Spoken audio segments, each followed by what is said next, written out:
সময়টা 25 জুন 2009 সাল। থমকে গিয়েছিল পুরো বিশ্ব, স্তব্ধ হয়ে গিয়েছিল কোটি কোটি সঙ্গীত প্রেমীর হৃদয়।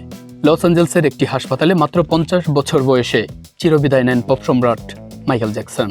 কেটে গেছে বহু বছর, কিন্তু আজও তার জাদুকরী কণ্ঠ আর নাচের মুদ্রা বিশ্বজুড়ে কোটি ভক্তের হৃদয়ে সমানভাবে স্পন্দিত হয়।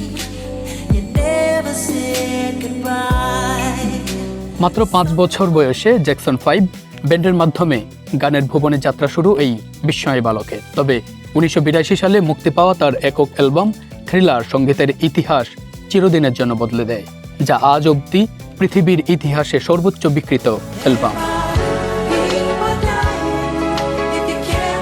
শুধু গানই নয়, robotic dance, anti gravity lean আর সিগনেচার মুনওয়াক দিয়ে তিনি নাচকে নিয়ে গিয়েছিলেন এক অনন্য উচ্চতায়।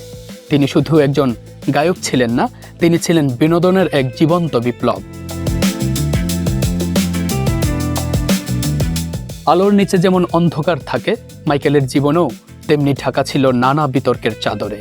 তার গায়ের রঙের পরিবর্তন, প্লাস্টিক সার্জারি কিংবা ব্যক্তিগত জীবন নিয়ে জলঘোলা কম হয়নি, কিন্তু সব বিতর্ককে ছাপিয়ে বড় হয়ে উঠেছিল তার মানবিক সত্তা।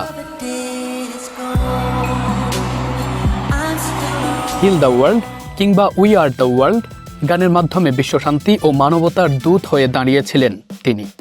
39টি দাতব্য সংস্থাকে কোটি কোটি ডলার অনুদান দিয়ে গিনেস বুকেও নাম লিখিয়েছিলেন এই কিংবদন্তি। মৃত্যুর এতদিন পরও পপ সম্রাটের সিংহাসনটি খালিই রয়ে গেছে। আজও নতুন প্রজন্মের শিল্পীরা তার স্টাইল, তার নাচ থেকে অনুপ্রেরণা খোঁজেন।